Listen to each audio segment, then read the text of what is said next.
नमस्कार, मैं अशोक कुमार पांडे और स्वागत है आपका टीसीएच पर। सैफ अली खान वाले मामले में तो आप लोगों को पता ही है, लगातार तमाशे चल रहे हैं, लगातार नए नए नाम आ रहे हैं। सैफ अली खान पर हमला हुआ था और हमले के बाद मुंबई पुलिस ने 40 टीमें बनाई थी अलग अलग। अब मुंबई पुलिस वो पुलिस है जिसको कभी स्कॉटलैंड यार्ड की तरह की पुलिस कहा जाता था, उससे तुलना होती थी। यानी एक ऐसी पुलिस जो 100% प्रोफेशनल है, जिससे अपराधी बच के जा नहीं सकते, जहां करप्शन बहुत कम है और जो बेहद एफिशिएंट पुलिस है, ये मुंबई पुलिस के बारे में कहा जाता था। तो जब मुंबई पुलिस ने 40 टीमें बना दी और 72 घंटे के अंदर एक शरीफुल इस्लाम नाम के आदमी को लाकर खड़ा कर दिया कि यही वो आदमी है जिसने सैफ अली खान पर हमला किया है, तो एक बारगी सबने भरोसा किया। हालांकि थोड़ा सा आश्चर्य मुझे हो रहा था, मैंने तब जो वीडियो किया था उसमें कहा भी था कि कहा यह जा रहा है, अखबारों में यह कहा जा रहा था कि इस आदमी की जो पहचान हुई है, शरीफुल इस्लाम की जो पहचान हुई है, वो इसके जन्म प्रमाण पत्र से यानी बर्थ सर्टिफिकेट से हुई है। अब मेरी समझ में यह नहीं आ रहा था कि जो आदमी अपनी पहचान, एक पहचान को खत्म करके दूसरी पहचान बनाकर, क्योंकि मुंबई पुलिस ने दावा किया था कि वो हिंदू नाम अपनाकर यहां पर रह रहा है, तो जो आदमी अपनी एक पहचान खत्म करके दूसरी पहचान बना के रह रहा हो, जो आदमी बांग्लादेश से अवैध रूप से इल्लीगल तरीके से हिंदुस्तान में आके रह रहा हो, वो आखिर अपना बर्थ सर्टिफिकेट क्यों कैरी करेगा? आप सोच के देखिए, आप मान लीजिए कहीं बाहर जाते हैं, किसी और देश में चले जाते हैं, आपका नाम है मान लीजिए एक्स और अपना नाम बदल के आप वाई रख लेते हैं, तो पहला काम आप क्या करेंगे? पहला काम आप यह करेंगे कि एक्स नाम से जुड़ा हुआ जितना कुछ आपके पास है उसको या तो खत्म कर देंगे, या तो यहीं अपने परिवार के पास छोड़ जाएंगे कि लौट के आए तो काम आए। तो ये जो शरीफुल इस्लाम है, अगर इसका कोई बर्थ सर्टिफिकेट होगा तो या तो वो बांग्लादेश में छोड़ के आता उसके परिवार के पास कि लौट के जाए तो काम आए, और या उसको जलाकर फाड़कर फेंक देता। एक तरफ अपना नाम बदल के हिंदू नाम रख ले, एक तरफ बांग्लादेश से आकर इलीगल तरीके से हिंदुस्तान में रहे, और दूसरी तरफ अपने ओरिजिनल नाम का बर्थ सर्टिफिकेट लेकर घूमे। यह अपने आप में बेहद आश्चर्यजनक बात लगी थी मुझे, लेकिन ठीक है, सवाल उठाकर मैं भी रह गया था, क्योंकि सबूत तो मेरे पास भी कोई नहीं है, जांच तो कोई और कर रहा है। लेकिन अब जिस तरह से सारा मामला सामने आया है, मिड डे में जो कल की रिपोर्ट है, अगर आपने पढ़ी होगी, यहां आप स्क्रीन पर देख सकते हैं, उसने बिल्कुल साफ कर दिया है कि पुलिस ने या तो जानबूझकर और या फिर अनजाने में एक ऐसे आदमी को पकड़ा है जिसका सैफ अली खान पर हमले से कोई लेना देना नहीं था। हुआ यह कि जब जांच हुई तो पता यह चला कि ये जो शरीफुल इस्लाम है, इसकी उंगलियों के निशान उन निशानों से मैच नहीं होते हैं जो सैफ अली खान के घर पर पाए गए। बहुत सीधा सा मामला है, इसको समझिए। कोई सैफ अली खान के घर में घुसा, उनके ऊपर हमले किए।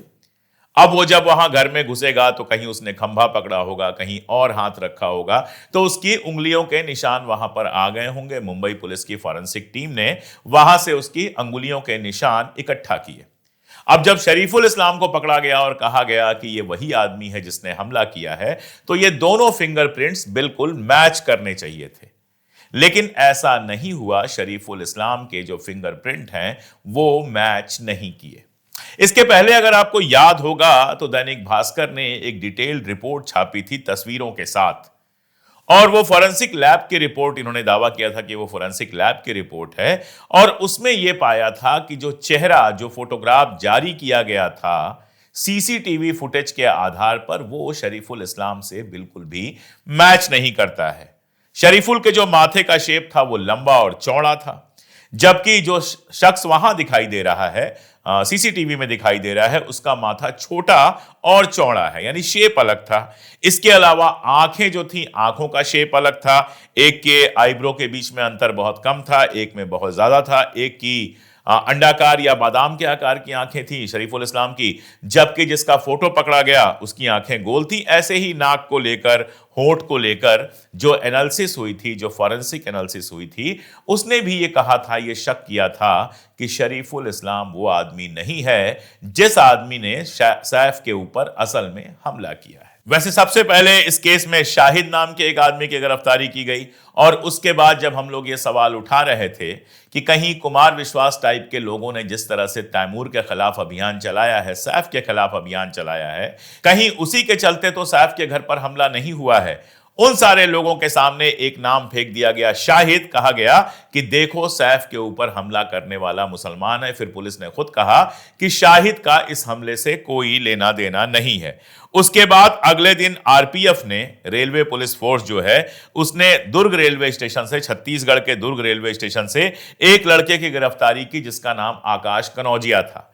अब हालत यह हुई कि उसकी गिरफ्तारी हुई, बाद में उसकी रिहाई हो गई, लेकिन आकाश का कहना है कि इसकी वजह से उसकी नौकरी भी चली गई और उसकी जो शादी तय हुई थी वो शादी भी टूट गई। जिससे शादी हुई थी, उन लोग शादी तय हुई होगी, उसने कहा होगा कि ये तो अपराधी आदमी है, सैफ के ऊपर हमला किया है। अब ये बेचारा, पुलिस ने तो कह दिया कि इसका कोई रोल नहीं है, गलती से सो गिरफ्तार किया गया, लेकिन उसकी शादी भी टूट गई, उसकी नौकरी भी चली गई। यानी दो गलतियां तो ये हुई। तीसरा, 18 जनवरी को गिरफ्तार हुआ था शरीफुल इस्लाम थाड़े के लेबर कैंप में, और इसके बारे में पूरी स्टोरी चलाई गई थी और सारा कुछ कहा गया था। बांग्लादेशी मुसलमान है, यहां कोई दास नाम से रहता है, वगैरह वगैरह, ये सारा चलाया गया था। और अब ये जो फिंगर रिपोर्ट आई है, ये जो आप कह सकते हैं कि इसकी उंगलियों की जो रिपोर्ट आई है, फिंगरप्रिंट की जो रिपोर्ट आई है, उसके हिसाब से शरीफुल इस्लाम भी वो आदमी नहीं है जिसने हमला किया था सैफ अली खान के घर पे। तीन सवाल यहां पर बनते हैं। पहला सवाल कि क्या जानबूझकर शरीफुल इस्लाम का नाम मीडिया में उछाला गया ताकि इसको मुस्लिम और बांग्लादेशी वाला पूरा का पूरा मोड़ दिया जा सके? यह सवाल इसलिए इंपॉर्टेंट है कि पिछले काफी वक्त से, 8-10 साल से यही हो रहा है कि जब भी कोई बड़ी घटना होती है उसमें एक मुसलमान का नाम डाल के सारा कुछ उधर ही मोड़ दिया जाता है। मैं आपको याद दिलाता हूं, कुछ दिन पहले जब रेलवे में लगातार एक्सीडेंट के केसेस आ रहे थे, एक्सीडेंट्स अभी भी छोटे मोटे हो रहे हैं, लेकिन मीडिया ने कवर करना बंद कर दिया है। जब मीडिया कवर कर रही थी, लगातार एक्सीडेंट्स की खबरें आ रही थी और अश्विनी वैष्णव जी जो हमारे रेलवे मंत्री हैं, उनसे सवाल पूछे जा रहे थे, उसी समय अचानक फर्जी वीडियोस और फर्जी फोटोग्राफ्स की भीड़ आ गई। बिल्कुल एकदम सुबह सुबह आप जाइए, सोशल मीडिया पे एक फर्जी वीडियो चलता रहता था। अब फर्जी तो जांच के बाद पता चलता है, लोगों को तो असली ही लगता था। और वो वीडियो कुछ इस तरह का होता था जिससे यह साबित होता था कि मुसलमान लोग जानबूझकर ट्रेनों की पटरियों पे सामान रख रहे हैं या ऐसा कुछ कर रहे हैं जिससे ट्रेन एक्सीडेंट हो रहा है। कोई वीडियो पाकिस्तान का था, कोई वीडियो बांग्लादेश का था, कोई वीडियो कहीं का था। हिंदुस्तान में जो ये घटनाएं हुई हैं उसमें किसी केस में किसी मुसलमान का रोल हो ऐसा साबित नहीं हो पाया। हालांकि सवाल यह भी बनता है कि चाहे मुसलमान का रोल हो चाहे हिंदू का रोल हो, आखिर रेलवे ने जो अपनी सुरक्षा टुकड़ी पूरी बनाई हुई है वो इसीलिए तो बनाई हुई है कि ऐसे लोगों को गिरफ्तार कर सके और ट्रेनों के साथ कुछ गड़बड़ ना हो। खैर, मुद्दा यह था कि मुसलमानों का नाम किसी तरह से ला के उन घटनाओं पर पर्दा डालने की कोशिश हो रही थी। यह कहा जा रहा था कि रेलवे की तो कोई प्रॉब्लम नहीं है, रेलवे तो बहुत एफिशिएंट है, देखो मुस्लिम लोग जो हैं वो रेलवे के चलने में डिस्टरबेंस क्रिएट कर रहे हैं। और ऐसी हजार घटनाएं आपको मिल जाएंगी कि कोई बड़ी घटना होती है, कोई बड़ी दिक्कत होती है और उसमें मुसलमान का नाम डाल दिया जाता है। इसीलिए जो मैंने कहा कि पहला सवाल तो यह बनता है कि क्या एक बांग्लादेशी मुसलमान का नाम इसलिए डाला गया कि जो सवाल कुमार विश्वास और आईटी सेल के दूसरे ट्रॉल्स के ऊपर उठ रहे थे कि इन लोगों ने जिस तरह से तैमूर के खिलाफ, सैफ अली खान के परिवार के खिलाफ अभियान चलाया, उसी अभियान के चलते कहीं ऐसा तो नहीं हुआ कि कोई आदमी सैफ अली खान के घर पहुंच गया उनको मारने के लिए। दूसरा सवाल यह उठता है कि आखिर 70 टीमें जो मुंबई पुलिस की बनाई गई हैं या 40 टीमें जो बनाई गई हैं, वो टीमें काम कैसे कर रही हैं? एक के बाद एक तीसरा यह व्यक्ति निकला जिसको गिरफ्तार किया गया और पता यह चला कि वो असली हमलावर नहीं है। इसका मतलब क्या होता है? इसका मतलब यह होता है कि तुक्के चलाए जा रहे हैं, किसी को भी उठा के गिरफ्तार कर लिया जा रहा है ताकि मीडिया का मुंह थोड़े दिन तक बंद किया जा सके कि भाई देखो हमने गिरफ्तार कर लिया। क्योंकि सवाल तो यही उठ रहा था कि मुंबई की सरकार क्या कर रही है। सैफ अली खान जैसे पैसे वाले आदमी जो निश्चित रूप से किसी बड़े शानदार अपार्टमेंट में रहते होंगे, कोई हम लोगों की तरह साधारण घरों में नहीं रहते होंगे, अगर उनके घर तक कोई पहुंच जा रहा है, उनके ऊपर चाकू के हमले कर ले रहा है, तो इसका बहुत सीधा मतलब यह है कि मुंबई में पुलिस व्यवस्था गड़बड़ है। तो कहीं इस सवाल को दबाने के लिए एक नाम तो नहीं उछाल दिया गया ताकि मीडिया खामोश रहे और अपनी पीठ थपथपाई जा सके मुंबई पुलिस द्वारा कि देखो हमने केसेस को सॉल्व कर दिया। और तीसरा और सबसे जरूरी सवाल यह है कि कहीं यह सारा कुछ सैफ अली खान के ऊपर हमला करने वाले असली आदमी को बचाने के लिए तो नहीं है, क्योंकि यह तो क्लियर है कि अब लंबा अरसा बीत चुका है, अब तो सैफ अली खान बाहर भी आ चुके हैं, ठीक है, पूरी तरह से, और उन पर हमला करने वाला अभी तक गायब है। मैं अगर आपको याद दिलाऊं तो थोड़े दिनों पहले मुंबई में सिनेमा की दुनिया से काफी कांटेक्ट रखने वाले नेता जो थे बाबा सिद्दीकी, उनका मर्डर हुआ। उनके मर्डर में लॉरेंस बिश्नोई गैंग का नाम आया और बिश्नोई को उसके बाद हीरो बनाने की कोशिश हुई। मतलब हालत यह हो गई कि उसके नाम की टी शर्ट चलने लगी और तब खबर यह आई कि वो जिस जेल में है गुजरात के, उस जेल से उसको कहीं और लाया नहीं जा सकता है। इसीलिए बाबा सिद्दीकी के मामले में लॉरेंस बिश्नोई से किसी तरह की पूछताछ मुंबई लाकर संभव नहीं थी। उसके बाद धमकियों का दौर शुरू हुआ। सलमान खान के ऊपर धमकी आई, उनके ऊपर हमले की खबरें आई कि हमले की कोशिश हुई है। और उसके बाद हम देखते हैं कि सैफ अली खान के ऊपर बाकायदा हमला हुआ। लोग कितने सीरियस हैं इस मामले को लेकर यह आप जानते ही हैं। हालत यह है कि सवाल यह उठाए गए कि क्या वाकई हमला हुआ था, आखिर इतनी जल्दी ठीक कैसे हो गए। खैर, देखना यह होगा कि इस मामले में कहीं पुलिस पहुंचती है या ऐसे ही एक के बाद एक नाम आते चले जाते हैं और जो असली हमलावर है वो अपनी जगह पर मस्त रहता है। असल में असली सवाल यही है कि पिछले कुछ वक्त से पुलिस जिस तरह से काम कर रही है, यह सवाल देश भर में उठ रहा है कि क्या पुलिस उतनी ही प्रोफेशनल रह गई है। कहीं ऐसा तो नहीं है कि पॉलिटिकल दबाव इतना ज्यादा है पुलिस पर कि वो खुल के काम नहीं कर पा रही है। कहीं ऐसा तो नहीं है कि मंत्री, मुख्यमंत्री, नेता इस तरह से पुलिस के ऊपर दबाव बना रहे हैं कि पुलिस उनके हिसाब से काम कर रही है। एक घटना कल हुई है, उस घटना को थोड़ा सा देख लेंगे, समझ लेंगे तो पुलिस की क्या हालत है वो आपको समझ में आ जाएगी। उत्तराखंड में नगर निगम और लोकल लेवल के चुनाव हुए। चुनाव के पहले बहुत सारे खेल हुए। हरीश रावत जो कई बार मुख्यमंत्री रह चुके हैं, उनका नाम ही गायब था। इलेक्टोरल रोल जो होता है, मतदाता सूची होती है। उत्तर प्रदेश में और बाकी जगहों पर पहले ही यह आरोप लग चुका है कि बहुत सारे लोगों का नाम वोटर लिस्ट से काट दिया जाता है, बहुत सारे लोगों का नाम फर्जी तरीके से जोड़ दिया जाता है। तो जब हरीश रावत का नाम कट सकता है तो किसका नाम नहीं कट सकता है, यह आप जानते हैं। ऐसे ही कांग्रेस के एक प्रत्याशी थे जिनके जाति सर्टिफिकेट को लेकर पहले रोक लगाई गई, फिर हाई कोर्ट से फैसला आ गया कि भाई चुनाव लड़ने दो, उसके बाद सुप्रीम कोर्ट में पहुंच गए। ये सारे तमाशे तो जो हो रहे हैं वो हो ही रहे हैं। एक बात थी कि ये चुनाव ईवीएम से नहीं होने थे, ये चुनाव बैलेट पेपर से होने थे और इसीलिए शायद इस चुनाव के बाद भारतीय जनता पार्टी को उस तरह का रिजल्ट नहीं मिला है जिस तरह के रिजल्ट की वो उम्मीद कर रहे थे। अब इसका असर क्या हुआ? देहरादून में लक्सर से पूर्व भाजपा विधायक हैं, बीजेपी के पूर्व विधायक हैं कुंवर प्रणव सिंह चैंपियन, ये अपने नाम में चैंपियन लिखते हैं। और खानपुर से एक निर्दलीय विधायक हैं उमेश कुमार। कल जिस तरह के वीडियोस आए, मैं अपने चैनल पर वो वीडियोस तो नहीं दिखा सकता। एक तो उसमें इतनी गाली गलौज है, दूसरा हिंसा है कि दिखाने का कोई मतलब नहीं है। आप लोग सोशल मीडिया पे देख ही चुके होंगे। अब बताया यह जा रहा है कि चैंपियन साहब के जो प्रत्याशी थे वो हार गए और उमेश कुमार के जो प्रत्याशी थे वो जीत गए। उसके बाद चैंपियन साहब पहुंचे अपने समर्थकों के साथ ये उमेश कुमार के दफ्तर पर, उमेश कुमार का जो ऑफिस था वहां पहुंचे और वहां पर न केवल हंगामा किया बल्कि खुलेआम सड़क पर पिस्तौल चलाई। आप सोचिएगा, विधायक का दफ्तर है तो जाहिर है विधायक का दफ्तर कोई ऐसी वैसी जगह पर नहीं होगा, ठीक ठाक जगह पर होगा, पब्लिक प्लेस में होगा, वहां पर सुरक्षा भी हो सकता है हो। वहां एक पूर्व विधायक जाता है, गाली गलौज करता है, उसके गुंडे पहुंचते हैं वहां पर। मैं तो गुंडा ही कहूंगा, आप कार्यकर्ता कहना चाहें कार्यकर्ता कह लें, लेकिन जो गाली गलौज करे, मारपीट करे, गोली चलाए, मेरी नजर में तो वो गुंडा ही है, चाहे विधायक का हो चाहे किसी और का हो।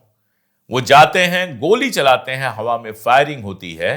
पुलिस कहां है किसी को कुछ नहीं पता। उसके बाद मामला यहीं पर नहीं रुकता है। जैसे ही कुमार साहब को पता चला कि उनके यहां यह सब हुआ है तो उनको भी वहां साबित करना है कि मैं किसी से कमजोर नहीं हूं, तो वो भी रिवाल्वर लेके पहुंचते हैं, अपने समर्थकों को लेकर जाते हैं। मां बहन की गालियां वहां पर होती हैं और वो भी हवा में गोलियां चलाते हैं, ये सारा कुछ करते हैं। इन सब के बाद गिरफ्तार किया जाता है प्रणव सिंह चैंपियन को। गिरफ्तारी का जो दृश्य आया था, पुलिस वाले जिस तरह से उनके सामने खड़ा हैं, जिस तरह से वो बड़ी बड़ी बातें कर रहे हैं वो बताता है कि पुलिस की क्या हालत हो गई है। आप सोच के देखिए, अगर ऐसे आदमी को गिरफ्तार किया जाता है जिसने थोड़ी देर पहले विधायक के दफ्तर पर गोलियां चलाई हैं, तो क्या होना चाहिए? उनको गिरफ्तार किया जाना चाहिए और उठाकर जेल में डाल देना चाहिए, लॉकअप में डाल देना चाहिए। लेकिन यहां पर वो पुलिस थाने के प्रांगण में दिखाई देते हैं, उनके अगल बगल पुलिस के बड़े बड़े अधिकारी हैं और वो ऐसे बात कर रहे हैं जैसे पुलिस के अधिकारी उनसे नीचे हों। जब पुलिस का मोरेल इतना डाउन होगा कि वो अपराधियों के खिलाफ कार्रवाई करने से इसलिए डरेगी क्योंकि वो किसी खास राजनीतिक पार्टी के हैं, तो ईमानदारी से पुलिस कैसे काम कर पाएगी? उत्तर प्रदेश में बाकी जगहों पर कितने हमने ऐसे केस देखे हैं कि लोगों ने थाने में घुस के बदतमीजी की है, पुलिस वालों के ऊपर हाथ उठाया है। ये सारा कुछ हम देख चुके हैं, पथराव किया है, ये सारा कुछ हम देख चुके हैं। कश्मीर से जब ऐसी ही घटनाएं आती थीं या आती हैं तो कितना तमाशा उठता है, देशभक्ति पर सवाल उठा दिया जाता है। लेकिन ऐसी घटना अगर यूपी में कहीं होती है, बिहार में कहीं होती है, राजस्थान में होती है, एमपी में होती है, किसी और जगह पर ऐसी घटना होती है जहां पुलिस वालों को गालियां दी जाती हैं, पुलिस वालों को मारा जाता है, पुलिस की गाड़ी पर पथराव किया जाता है, तो एकदम खामोशी बनी रहती है। तब ऐसा करने वालों की देशभक्ति पर कोई सवाल नहीं उठाता है। लेकिन मेरा जो सवाल है वो अपनी जगह है कि अगर पुलिस ऐसे डर के काम करेगी, मतलब अगर नेताओं के कहने पर काम करोगे तो इनाम मिलेगा, और नेताओं से अगर अलग काम करोगे, अगर ईमानदारी से काम करोगे तो या तो ट्रांसफर कर दिया जाएगा या बर्खास्त कर दिया जाएगा या कुछ भी ऐसा कर दिया जाएगा जो कैरियर के लिए नुकसानदायक हो। अगर ये वाली कहानी चलती रहेगी तो पुलिस ईमानदारी से काम कैसे करेगी? फर्ज कीजिए कि कोई अपराध हुआ, पुलिस ने जांच करनी शुरू की और पता यह चला कि मंत्री जी का भतीजा, मंत्री जी का बेटा या मंत्री जी का कोई बहुत करीबी जो है वो इसमें अपराधी है। अब पुलिस को पता है कि अगर ऐसे आदमी को पकड़ा जाएगा तो नौकरी भी जा सकती है, वो तो छूट जाएगा, वो तो प्रेशर बना के छूट जाएगा, लेकिन हमारी नौकरी जा सकती है। तो पुलिस क्या करेगी? या तो केस को दबा देगी या उसकी जगह किसी ऐसे निरपराध को पकड़ लेगी, किसी ऐसे मासूम को पकड़ लेगी जिसका कोई माई बाप ना हो। आप चले जाइए जेलों में, हर जेल की स्थिति आपको ऐसी मिलेगी कि उसमें सैकड़ों लोग ऐसे होंगे जो बहुत छोटे छोटे अपराधों में गिरफ्तार होंगे, जिनकी जमानत हो सकती है लेकिन कोई जमानत लेने वाला नहीं है। कुछ तो ऐसे होंगे जिनके ऊपर 1000, 2000, 5000 का जुर्माना लगा है और कोई जुर्माना लेने वाला नहीं है, इसलिए जेलों में बंद है। इसीलिए हर जेल की, हिंदुस्तान के किसी भी जेल में चले जाइए, 1500 की कैपेसिटी है तो 2000 लोग होंगे, 3000 लोग होंगे।